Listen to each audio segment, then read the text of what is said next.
అన్న నమస్తే అన్న, మీ పేరు? గోపాల్ యాదవ్. ఏం చేస్తుంటావు అన్న? నేను సెల్ఫ్ ఎంటర్‌ప్రెన్యూర్. నా ప్రస్తుతం రాష్ట్రంలో జగన్మోహన్ రెడ్డి గారి పరిపాలన 4.5 సంవత్సరాలు దాటుతూ ఉంది. నిరుద్యోగుల విషయంలో ఎలాంటి న్యాయం చేయగలిగారు? అసలు ముఖ్యమంత్రిగా జగన్మోహన్ రెడ్డి గారి పరిపాలన గురించి మీ అభిప్రాయం ఏంటి అసలు? ఈ రాష్ట్రంలో దాదాపు 35% ఆఫ్ ద యూత్ ఉన్నారు. ఇది చదువుకొని సరైన ఉపాధి అవకాశాలు లేక గ్రాడ్యుయేట్స్గా ఉండి ఈ 4.5 సంవత్సర కాలంలో జగన్మోహన్ రెడ్డి అనేటటువంటి వ్యక్తి చేసినటువంటి అభివృద్ధి కానీ తీసుకొచ్చినటువంటి పరిశ్రమలు కానీ శూన్యం. నిన్నగాక మొన్న చూసుకుంటే పక్క స్టేట్ ముఖ్యమంత్రి రేవంత్ రెడ్డి గారు దావోస్ పర్యటనకి వెళ్ళి 40,000 కోట్ల పైచిలుకు పెట్టుబడులను తీసుకొచ్చాడు. అదేమంటారా అంటే చెప్పుకోవడానికి ఇక్కడ గడిచిన ఒక సంవత్సరం క్రితం వైజాగ్లో ఉండి ఇక్కడ గ్లోబల్ సమ్మిట్ అని చెప్పి పేరు పెట్టి కొన్ని కంపెనీస్ని కొంతమంది ప్రముఖులను తీసుకొచ్చి 13 లక్షల కోట్ల పెట్టుబడులు తీసుకొచ్చానని చెప్పేసి ఒక చిలక పలుకులు బలికాడు. ఆ లోగోలో కూడా చిలక ఉంటుంది.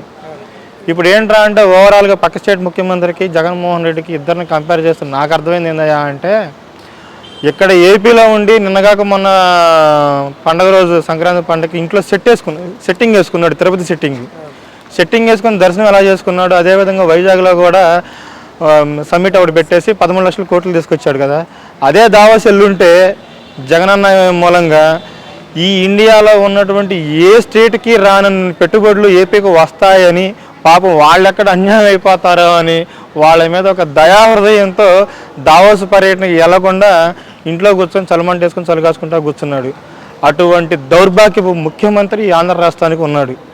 సో ఈ 4.5 ఏళ్ల కాలంలో ఈ ఆంధ్ర రాష్ట్రానికి జరిగినటువంటి అభివృద్ధి ఏందయ్యా అంటే శూన్యం. అదేమంటే ఏ సభ పెట్టినా ఏ మీటింగ్ పెట్టినా కూడా నేను మీ బిడ్డని, మీ గుండెల్లో గుడి కట్టుకుంటాను, నాకు ఏ స్టార్ క్యాంపెయినర్ లేరు అని చెప్పేసి ప్రగల్భాలు పలుకుతూ ఉంటాడు.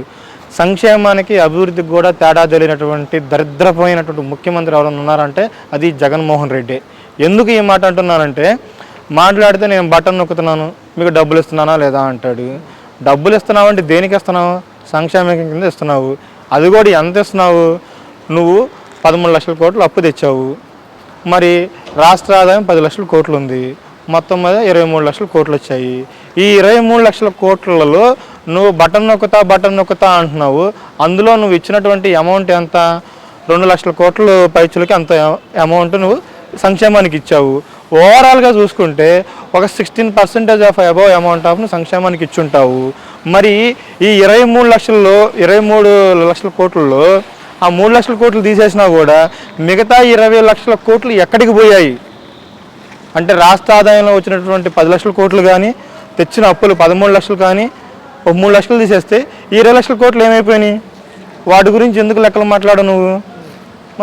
డబ్బులు కొడుతున్నా, బటన్ నొక్కుతున్నా, మీ అకౌంట్గా వస్తున్నాయా లేదా అని చెప్పేసి ఒక ప్రగల్భాలు బలికి మసిబుసి మారేడికాయ చేసేలాగా చెప్తున్నావు తప్పించి జెన్యున్గా నువ్వు ఎక్కడా మాట్లాడతలేదు.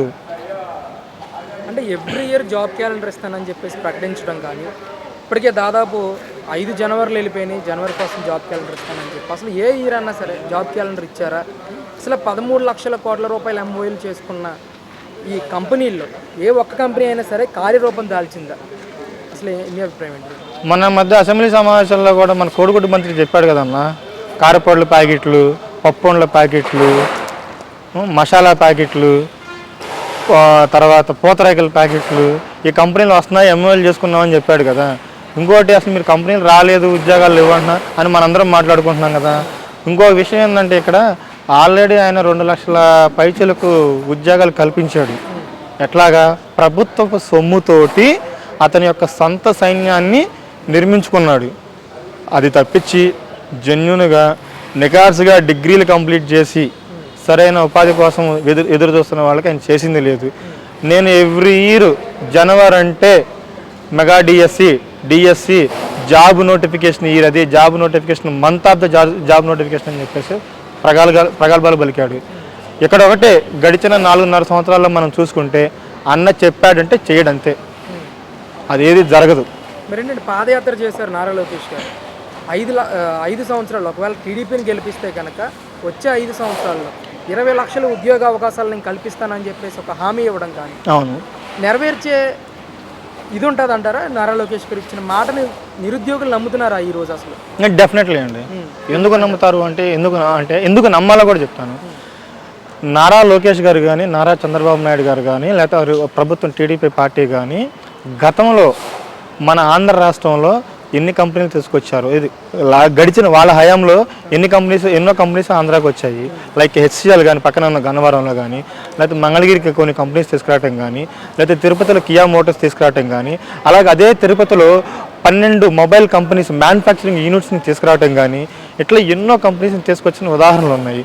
దానికి తోడు ఉమ్మడి రాష్ట్రంలో యావత్ ప్రపంచం మొత్తం ముక్కను ఏలేసుకొని ఒప్పుకున్నటువంటి నగ్న సత్యము ప్రపంచ పటంలో హైదరాబాద్ను ఐటీ రంగంలో నిలబెట్టింది చంద్రబాబు గారు అని చెప్పేసి ఏకకంఠాభిప్రాయంతో అందరూ ఒప్పుకునే మాట.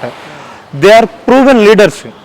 వాళ్ళు వస్తే మాట ఇస్తే చేస్తారు అనేదానికి ఇవన్నీ నిదర్శనాలు. అలాగే ప్రతిదానికి వాళ్ళ దగ్గర ఒక ప్రణాళిక ఉంది. ఆ ప్రణాళిక ప్రకారంగా వాళ్ళు చేసి చూపించారు, అదేవిధంగా చేస్తారనే నమ్మకం ఉంది. ఇంకొకటి, వాళ్ళనే ఎందుకు నమ్మాలంటే ఇతను మాటల మంత్రిలాగే ఉన్నాడే కానీ చేతల మంది ముఖ్యమంత్రిలాగా లేడు ఈ జగన్మోహన్ రెడ్డి. వాళ్ళు గతంలో చెప్పారు, సరే చెప్పిందంటూ 100% చేయలేదనుకుందాం, ఎంతో కొంత అయితే చేసైతే ఉన్నారుగా. అది చేశారు అనేది యావత్ ప్రపంచం కళ్ళ ముందు కనబడతానే ఉందిగా. మరి ఇతను 4.5 సంవత్సరాలకు చెప్తానే ఉన్నాడు. చెప్పిందంటే ఏమైనా చేశాడా? ఏమైనా కంపెనీ వచ్చిందా? గడిచిన సమ్మిట్లో అంబానీని తీసుకొచ్చాడు. అంబానీ ఎన్ని లక్షల కోట్లు పెట్టుబడి పెట్టాడు ఇక్కడ? రకరకాల దేశాల్లో ఉన్న ప్రముఖులందరినీ ఇన్విటేషన్ ఇచ్చి పిలిపించాడు. ఏదో పెళ్ళికి వచ్చాం, ఫంక్షన్కి వచ్చాం, పబ్బో తిన్నాం అన్నట్టుగానే ఉందే తప్పించి జెన్యూన్గా ఆ రోజు నువ్వు చెప్పిన 13 లక్షల కోట్ల పెట్టుబడుల్లో కనీసం ఒక 100 కోట్ల రూపాయలతో అయినా సరే ఆ రోజు సమ్మిట్కి హాజరైన ఇక్కడ ఇన్వెస్ట్ చేశారా? నేను సూటిగా ప్రశ్నిస్తా ఉన్నా. ఇవన్నీ ఏంటంటే మాటల గారడీలు తప్పించి ఆన్ రికార్డ్ గ్రౌండ్ రియాలిటీలో ఒక కంపెనీని కూడా చేసింది లేదు. ఎందుకు అంటే చెయ్యాలి అంటే వీళ్ళకి ఒక విజన్ ఉండాలి. విజన్ ఉన్నోడే కమిట్మెంట్ ఇవ్వగలడు. ఇచ్చిన కమిట్మెంట్ కోసం అహోరాత్రులు కష్టపడి ఈ రాష్ట్రం కోసం శ్రమిస్తాడు. ఇతనికి విజన్ లేదు. అన్న ఆఖరిగా 2024 ఎలక్షన్ కూడా దగ్గరికి రాబోతా ఉంది. 2 నెలల్లోనే ఎలక్షన్ వచ్చే అవకాశం కూడా ఉంది ఏపీకి సంబంధించి. మరి నిరుద్యోగులు ప్రధానంగా ఎవరి పరిపాలన కోరుకుంటా ఉన్నారు? దానికి నిదర్శనం రీసెంట్గా జరిగిన ఎమ్మెల్సీ ఎలక్షన్లో ప్రూవెన్ రికార్డ్ అండి. నిరుద్యోగులు అనేవాళ్ళు లేదా చదువుకున్న జ్ఞానం ఉన్న వాళ్ళు ఎవరైనా కానీ ఏ పార్టీ వైపు నిలబడ్డారు అనేదానికి గడిచిన ఎమ్మెల్సీ ఎలక్షన్ నిదర్శనము. వారందరూ కూడా ఇప్పుడు టీడీపీ యొక్క ఆవశ్యకత ఈ రాష్ట్రానికి ఎంతో ఉంది. చంద్రబాబు గారి దిశ నాయకత్వం మన రాష్ట్రానికి కావాలి. నారా లోకేష్ గారి యొక్క యువ నాయకత్వం కావాలి అనేదాన్ని యావత్ రాష్ట్రంలో ఉన్నటువంటి యువత మొత్తం కోరుకుంటా ఉంది.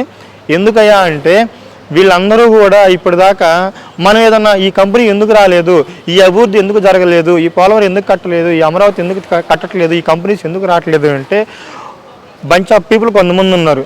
పొలవమని ప్రెస్ మీట్ పెట్టేస్తారు. వాడమ్మ ఎట్ట, ఈడమ్మ ఎట్ట, వాడమ్మ మొగుడు సొమ్మ, ఈడమ్మ మొగుడు సొమ్మ, లేకపోతే పవన్ కళ్యాణ్ బ్రో సినిమా కలెక్షన్లు అంతా ఎట్లాంటి పనికి మాలిన మాటలు ప్రెస్ మీట్ల ముందు మాట్లాడతారా కానీ ఏ ఒక్క మంత్రి అయినా సరే వారికి ఇచ్చిన శాఖ పట్ల, వారికి ఇచ్చిన శాఖలో జరిగిన అభివృద్ధి కానీ నిధులు కానీ ఎంత ఖర్చు పెట్టాం, ఎంత డెవలప్మెంట్ జరిగిందనేటువంటి ఈ గడిచిన 4.5 సంవత్సరాలలో మాట్లాడిన ఒక్క మంత్రి కూడా లేడు. అన్నీ అమ్మ నా బూతులు తిడతాం తప్పించి యావత్ రాష్ట్రాన్ని కూడా అదే కొద్ది పాలు పట్టించి తప్పుడు డైరెక్షన్లో చిత్రీకరించడమే తప్పించి ఎస్ మేము ఉన్నాము, మేము ఉన్నామనే భరోసా కల్పించలేకపోయింది. ఆ భరోసా కల్పించడంలో కానీ, కంపెనీస్ తీసుకురావడంలో కానీ, అభివృద్ధి చేయడంలో కానీ ఈ యొక్క జగన్మోహన్ రెడ్డి ప్రభుత్వం అనేది అట్టర్ ఫ్లాప్ అయింది.